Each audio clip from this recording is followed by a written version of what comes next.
그러니까 이 곰치 새끼 진짜 웃긴 놈이죠. 깨어나서 뭐부터 찾아야 되는데 아들이랑 연철이 무사한지부터 찾아야 되잖아. 그게 아니라 부서 때만 찾아요. 이 새끼.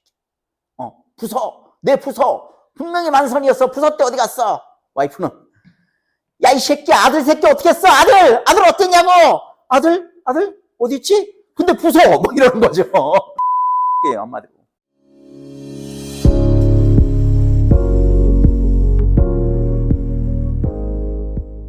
자, 그 다음 작품 보겠습니다.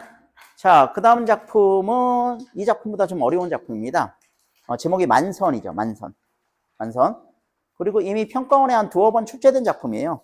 중요한 작품입니다. 만선. 모의고사 좀 많이 봐봤던 사람들이 이제 모의고사에서 제법 만난 적이 있는 작품일 겁니다. 자, 이런 작품은 뭐가 제일 중요하냐면 인물이 제일 중요해요. 인물과 인물 간의 관계가 중요합니다. 사건 정도는 뭐 그렇게 중요한 거 아니고요. 일단 캐릭터 파악을 정확하게 하는 게 중요합니다. 자, 곰치. 한마디로 고기에 미친 놈이에요. 그래서 이름도 고기 이름이죠. 곰치가 고기 이름 아니냐? 고기 이름이에요. 알겠죠? 고기에 미친 놈. 두 번째로 꼰대입니다. 꼰대. 어떤 사람 우리가 꼰대라고 하죠? 어떤 사람 꼰대라고 하냐? 저는 꼰대의 정의를 그렇게 생각해요. 입력 장치는 고장나고 출력 장치만 살아있는 사람. 남의 말을 안 듣고 지 얘기만 계속해요. 얘가 전형적인 꼰대예요. 잠깐 읽어볼게요. 가난한 어부로 자기 타는 배의 주인 임재순에게 빚을 진 상태이다. 수많은 시련 속에서도 만선을 꿈꾸는 우직하고 강한이란 성격. 이걸 꼰대라고 하는 겁니다. 알겠죠? 졸라 고집세고요. 남의 얘기 절대 안 들어요. 하지만 그의 성격에는 무모하고 아집스러운 면이 있다. 곰치의 이런 만선에 대한 고집스러움이 오히려 파멸의 원인이 됩니다. 이 곰치는 지극히 전통적이고 과거지향적인 인물입니다. 무슨 얘기냐면 얘는 지금 4대째 어부 생활을 하고 있는 애예요. 1대 배 타다 죽었어. 2대 배 타다 죽었어. 3대 배 타다 죽었어. 그리고 곰치가 지금 4대야. 그리고 아들이 독수리 오영재거든. 실제 독수리 오영재란 만화 보면 그 만화 아세요? 독수리 오영재?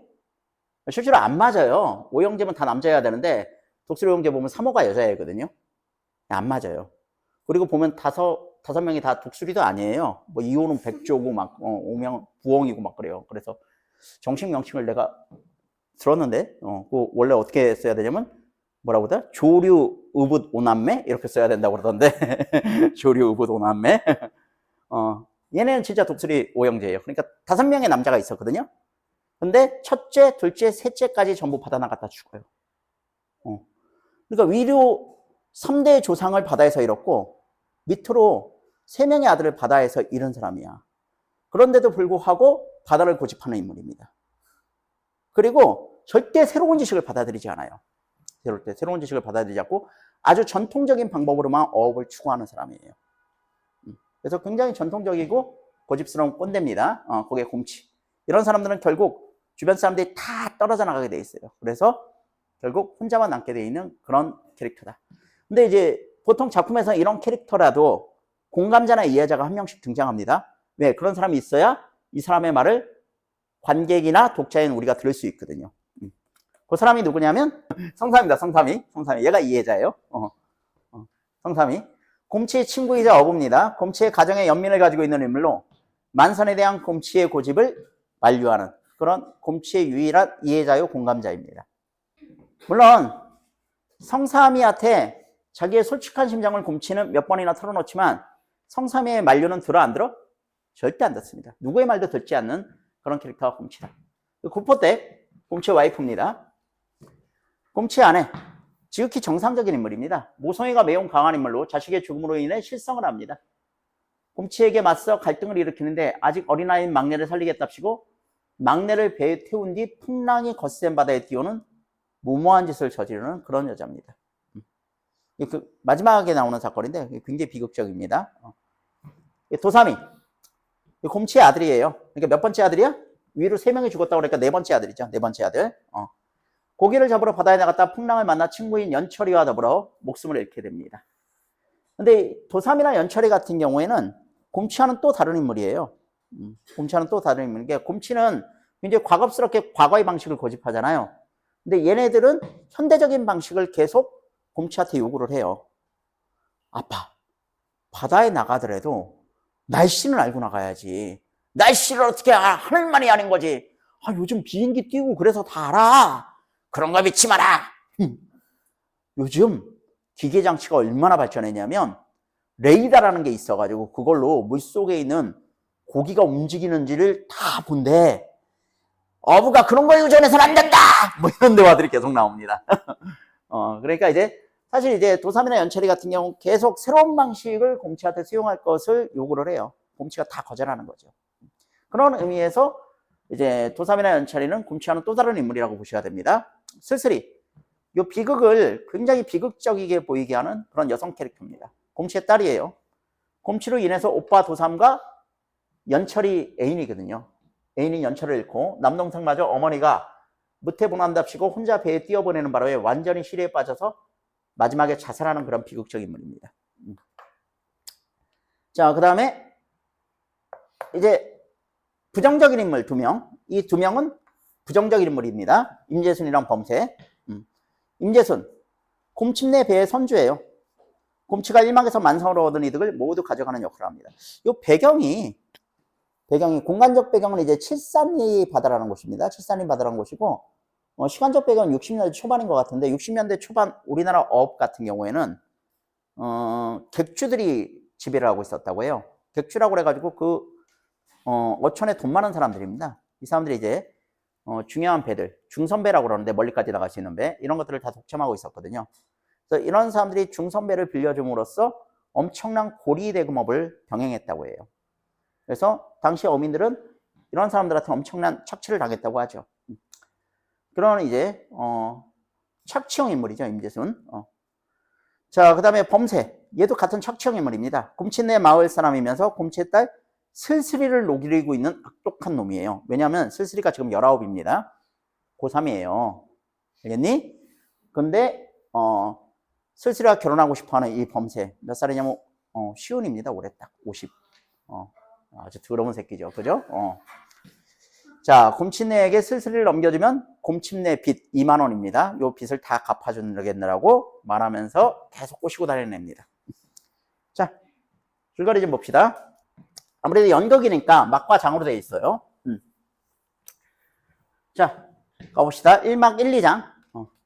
곰치는 부석대를 발견했다는 기쁨에 뿌듯하여 어쩔 줄을 모르고 마을 사람들도 모두 만선이 되어 신이 나서 춤을 춥니다. 그러니까 이 작품은 뭘로 시작하냐면 작품의 제목이 만선이잖아요. 만선으로 시작합니다. 부석대의 만선으로 시작해. 부석가 혹시 뭔지 아니? 조기. 백조기예요, 백조기. 백조기. 비싸잖아요. 그죠? 자, 여기 완전히 마을이 전부 잔치의 도가니입니다. 그러나 곰치가 낚은 것이 모두 선주인 임재순에게 진 빚의 이자로 넘어가자 다들 억울해하면서 일을 갑니다. 그러니까 아까 잠깐 얘기했지만 곰치는 임재순에게 약 2만 원의 빚을 지고 있어요. 2만 원의 빚을 지고 있는데 지금 만선이 됐잖아. 이거 제대로 팔면 한 8천 원은 벌 수 있거든. 근데 임재순이 그것을 4천 원으로 후려간 다음에 그것을 이자 값으로 해가지고 다 가져가 버립니다. 완벽한 착취죠. 완벽한 착취. 그래서 곰치 같은 경우는 지금 만선이 된데도 불구하고 부서 때는 구경도 못합니다.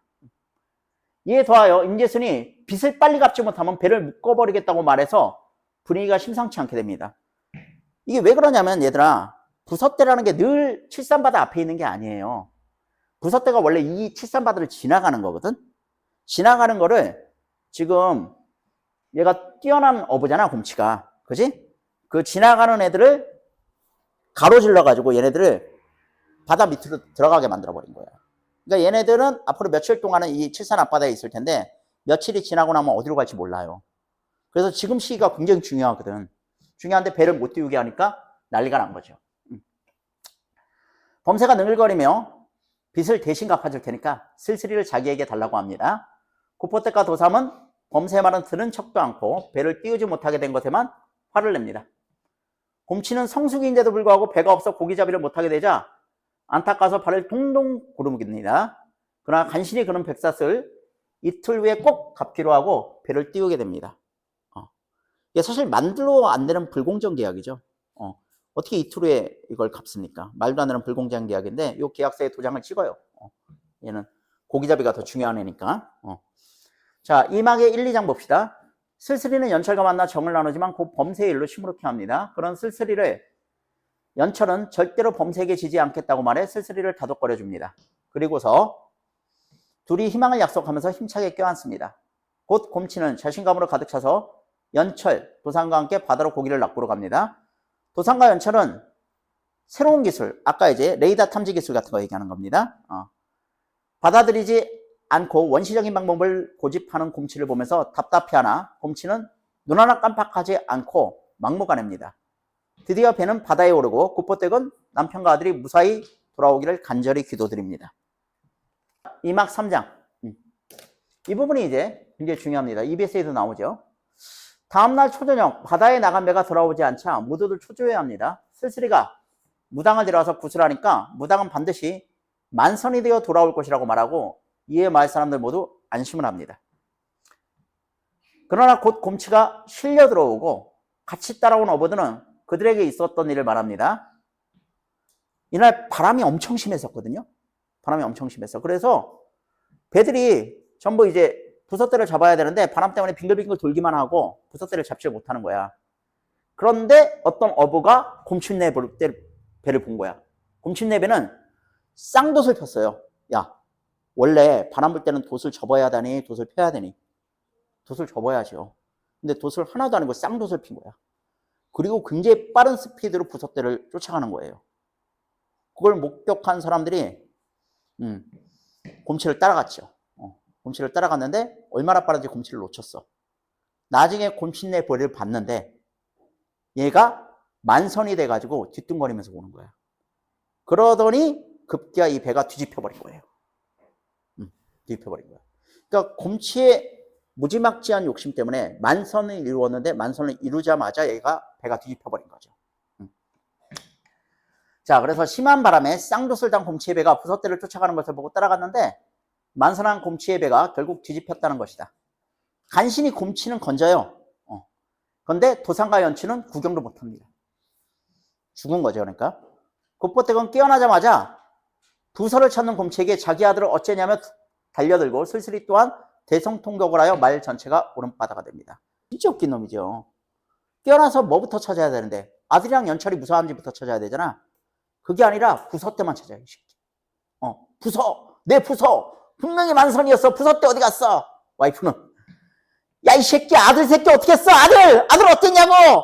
아들 어디 있지? 근데 부서 뭐 이러는 거죠. 미친 새끼예요, 한마디로. 그죠? 자, 다음 이야기 봅시다. 구포댁은 실신지경에 이르고 슬슬이도 애가 타서 어쩔 줄을 몰라 합니다. 그때 임재순이 나와서 밀린 백삿을 갚으라고 독촉을 하고 범세는 슬슬이를 넘어보면서 자기에게 팔라고 유혹을 합니다. 구포댁은 도삼이 분명히 아직도 살아있을 것이라면서 고집을 부리지만 익사했을 것이라는 순경의 말에 절망을 해요. 순경이 찾아와가지고 이렇게 들여다보니까 우리 아들 도삼이는 아직 살아있어. 수액작전 할 거지. 그러니까 수액작전을 할 거죠. 근데 지금 풍랑이 심해가지고 지금 못하고 풍랑이 잦아들면 그때 수액작전 해야 돼요. 그러니까 수액작전을 한다는 건 우리 아들이 살아있다는 거지. 아니, 지금 살아있는 사람 수색작전 하는 게 아니라 시체 인양 작업하러 나가는 거예요. 분명히 죽었죠. 이렇게 대답을 합니다. 그래서 절망하는 거예요. 그녀는 이제 남은 것이라고는 갓난애와 슬슬이뿐이라고 탄식하는 곰치에게 슬슬이를 범세에게 시집 보낼 것이라고 선포하고 자신이 미쳤다고 절규를 합니다. 이 부분 오해하시면 안 돼요. 구포댁은 왜 슬슬이를 지금 시집 보내겠다고 그러는 거죠? 예, 죽을까봐. 바로 그거예요. 죽을까봐. 얘 팔아가지고 돈 벌려고 하는 게 아니라 이 집에 있다가 도삼이처럼 얘도 죽을까봐. 죽을까봐. 그래서 누구야? 그 노리던 놈. 그 놈이 나이도 많고 더러운 놈이지만 돈은 많거든. 자기 배도 있고. 그러니까 가면 죽지는 않을 거라고 생각하는 거야. 지금 슬슬이 얘기만 했잖아요. 그죠? 갓난애 얘기는 안 했습니다. 그죠? 갓난애는 나중에 행동으로 보여주는 거죠. 어떻게 되는지 다 아시죠? 그죠? 그러나 곰치는 뱃일과 만선의 미련을 보지 못하고 갓난애도 10살만 되면 뱃일을 시킬 것이라고 성삼에게 말합니다. 이런 미친 새끼. 자, 한편 구포댁은 등에 업고 있던 갓난아이마저 죽일 수 없다면서 배에 태워 바다에 띄어 무트로 보냅니다. 이를 한 곰치는 구포댁을 죽이려고 하다가 그 배를 쫓아나가고 이런 틈에 슬슬이는 목을 메어 자살하고 맙니다. 굉장히 비극적이죠. 그죠? 이런 작품이 바로 만선입니다. 자, 중요한 거는 이 작품에서 인물과 인물 간의 관계를 정확하게 파악하는 게 중요해요. 알겠죠? 자, 문제 하나 가볍게 보고 갑시다. 자, 윗글의 인물들에 대한 설명으로 적절하지 않은 겁니다. 곰치는 자신의 성격과 주변의 상황으로 점점 고립되어 가는 인물이다. 맞죠? 자신의 꼰대적인 성격 때문에 사람들이 다 떨어져 나갑니다. 남의 말을 안 듣는데 누가 붙어 있겠어. 그죠? 그 다음에 주변 상황. 이 당시 어부들은 전부 임재승 같은 놈에게 빚을 질 수밖에 없는 상황이라고 그랬죠. 그죠? 빚을 지고 고기잡이를 해야 되는 상황. 이런 것 때문에 점점 고립돼 가는 겁니다. 2번, 구포댁은 강한 모성애로 슬슬이와 갓난아이를 살리고자 하는 인물이다. 맞죠? 아까 슬슬이 부분 오해하지 말라고 했죠, 제가. 이게 팔아넘긴다는 게 돈을 벌려고 하는 게 아닙니다. 그래야 얘가 살 것 같아서 그러는 거예요. 이 갓난아이도 마찬가지죠. 살려고 못해 보내는 거죠. 물론 그게 살인행위가 됐지만. 자, 도삼이와 연철이는 현실적인 성격으로 곰치와 대립하는 인물. 맞죠? 곰치가 전통적인 인물이라면 도삼이와 연철이는 새로운 방식을 받아들이라는 것을 충고하는 현실적인 인물입니다. 임재승과 번세는 자기의 부를 무기로 다른 이들을 척치하고자 하는 척청 인물입니다. 그 다음에 성삼이는 곰치에게 연민을 가지고 있는 이해자로 곰치의 과격한 행동을 제어하는 인물이다. 자, 이해자도 많고 과격한 행동 하지 말라고 설득하는 설득자도 맞는데 제어자는 되지 못합니다. 그죠? 아무 말도 안 듣는다고 그랬죠? 그래서 정답은 5번으로 보시면 돼요. 됐니? 자, 여기까지 이번 주에 해야 될 문학작품을 다 했습니다. 문학작품은 항상 이 정도 나갈 거예요. 알겠죠? 이 정도 여러분들이 공부하시면 되겠고, 운문문학은 우리 자료에 있는 것만 하면 되는데, 산문문학은 내가 어떻게 하라고 그랬지? EBS에 있는 것도 반드시 풀어보라고 했습니다. 알겠죠?